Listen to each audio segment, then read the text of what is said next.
وقت تک ضرور پوچھنی چاہیے کہ مجھے اندازہ ہو. جناب ڈاکٹر غلام مطلع صاحب صدر IHMA پاکستان. تاریخ ضرور سے گرامی گزاروں کے اس کی آواز پر زور تک جانی چاہیے, زور سے.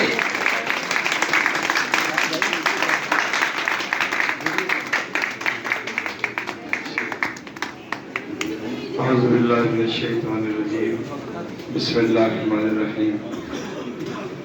برادر عزیز ڈاکٹر عثمان غنی, رہنما اسلامک ہومیوپیتھی میڈیکل ایسوسی ایشن پاکستان, پیارے بھائی ڈاکٹر کاشف عمران, خواتین و حضرات السلام علیکم.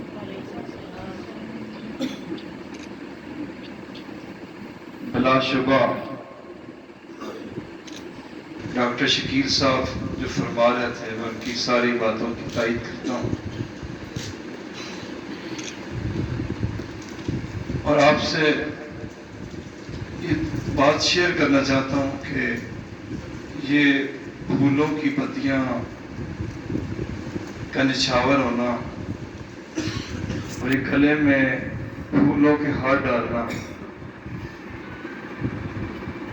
اور یہ رنگ برنگے پھلچڑیوں کے ساتھ استقبال, بلا شبہ آپ کا کھڑے ہونا یہ بڑے اعزاز کی بات ہے, بڑے اکرام کی بات ہے. میں زندگی کے آخری سانس تک بھی آپ کا شکریہ ادا نہیں کر سکتا, لیکن سچ پوچھیں تو جب میں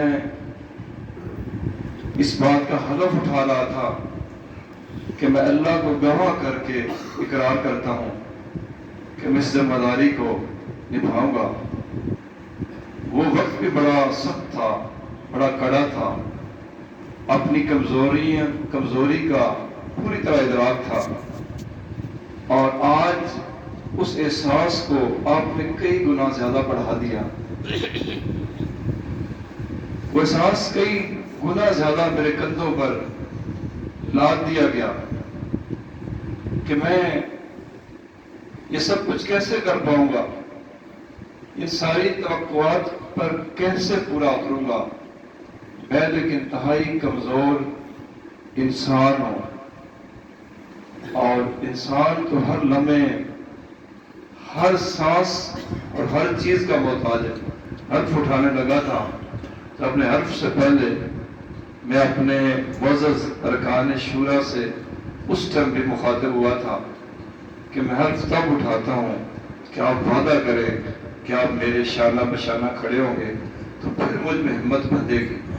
ان کے اس اقرار کے بعد میں نے اللہ سے وعدہ کیا, اس حلف اٹھایا. میں آپ سے بھی یہی گزارش کرتا ہوں کہ سب کچھ تبھی ممکن ہے کہ آپ حال میں تشریف لائے ہیں, بیٹھے ہیں, اور ایک بڑے ہی اہم مقصد کے لیے یہاں تشریف لائے ہیں کہ میری آپ سے بھی گزارش ہے کہ مجھے اللہ سے کیے ہوئے وعدے کی تکمیل کے لیے آپ کا ساتھ چاہیے, کہ آپ اس مقصد کے لیے میرے ساتھ ہیں. میں آپ کا شکریہ ادا کرتا ہوں, اللہ گواہ ہے جو دیکھ رہا ہے. اور آپ کو اس بات کی خوشخبری بھی دیتا ہوں کہ پیارے نبی صلی اللہ علیہ وسلم کی حدیث پاک ہے کہ جو شخص علم نافع کے لیے اپنے گھر سے نکلتا ہے تو اللہ کے فرشتے اپنے پر اس کے راستے میں بچھاتے ہیں, اور ان کے پروں پر وہ اپنے قدم رکھتے ہوئے وہاں پہ پہنچتا ہے. آج آپ خدا جانتا ہے آپ فرشتوں کے پروں پر اپنے قدم رکھتے ہوئے یہاں اس حال میں تشریف لائے ہیں,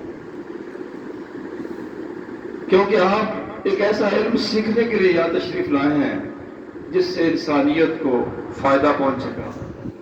بلا شبہ دنیا میں دو ہی علوم قدر کی نگاہ سے دیکھے جاتے ہیں, ایک علم الادیان اور ایک علم الابدان, یعنی دین کا علم سیکھنا اور انسانی جسم کا علم سیکھنا. الحمدللہ ہم مسلمان ہیں, دین کے علم سے بھی روشنا ہوں گے یقیناً، اور آج علم الابدال کو بھی سیکھنے کے لیے یہاں تشریف لائے ہیں۔ اس میں کوئی شک نہیں کہ آپ اعلیٰ پائے کے والد ہیں۔ میں آپ سے بخوبی آگاہ ہوں اور آپ کے تجربات بھی میری نظروں کے سامنے سے گزرتے ہیں، لیکن علم کی کوئی حد نہیں، سیکھنے کی کوئی لمٹ نہیں، یہ ایک سمندر ہے۔ سیکھتے چلے جاؤ، بتاتے چلے جاؤ، پھیلاتے چلے جاؤ، یہ تو بڑھتا ہی چلا جاتا ہے۔ خود قرآن میں اللہ تعالیٰ نے فرمایا کہ میری آیتوں پر اونچے منہ نہ گر پڑو۔ خود اللہ کہتا ہے اپنے آیتوں کے بارے میں، اللہ تعالیٰ فرماتا ہے کہ میری آیتوں پر اونچے منہ نہ گر پڑو، بلکہ تحقیق کرو اور تلاش کرو۔ اور یہ جو تحقیقی کام ہے بلا شک و شبہ یہ بہت بڑا کام ہے، لیکن میں اس کے اوپر میری جو اپنی سوچ اور تھنکنگ ہے، جو میں اپنی اتنی سالہ زندگی میں جو تجربہ حاصل کیا ہے، میں وہ بھی آپ کے سامنے رکھنا چاہتا ہوں۔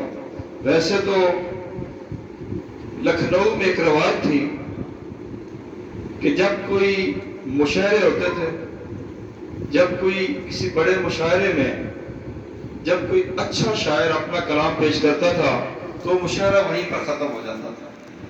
ڈاکٹر کاشف عمران صاحب اور ڈاکٹر عثمان غنی صاحب کی گفتگو کے بعد عملاً تو یہ مشاعرہ ختم ہو چکا ہے، لیکن میں نے بھی اپنی ذمہ داری کو پورا کرنے کے لیے چند الفاظ آپ کے سامنے ضرور گزار کرنا چاہتا ہوں کہ حکیم سعید مرحوم اللہ ان کو جنت میں اعلیٰ مقام عطا فرمائے، وہ فرماتے تھے کہ معالج کی مثال ایسی ہے کہ معالج جب مریض کی نبض پر ہاتھ رکھتا ہے تو اس کا کردار اس کے اندر منتقل ہو جاتا ہے اور وہی شفا کا ضامن ہوتا ہے۔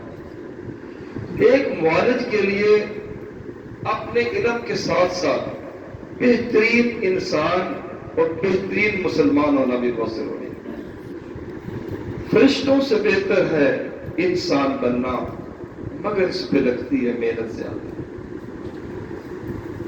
تو میں جو آپ اپنی کامیابیوں اور کامرانیوں کی بات پیش کرتے ہیں، اور یقیناً ہر ڈاکٹر کی زندگی میں بے شمار کامیابیاں ہوتی، لیکن میں کہتا ہوں کہ کوئی شک نہیں کہ معالج ہوتا اسی لیے ہے کہ وہ مریضوں کا علاج کریں، اور لوگ اس کے پاس آتے بھی اسی لیے ہیں کہ اس سے اپنا علاج کروائیں۔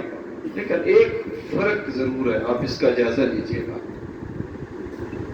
کہ بعض دفعہ وہی دوا کئی معالج استعمال کراتے ہوں گے اسی طرح کے مریضوں کے اوپر، لیکن وہ شفا کا اثر نہیں رکھتی، اور کچھ لوگ اس سے زیادہ کامیابیوں سے ہمکنار ہوتے ہیں۔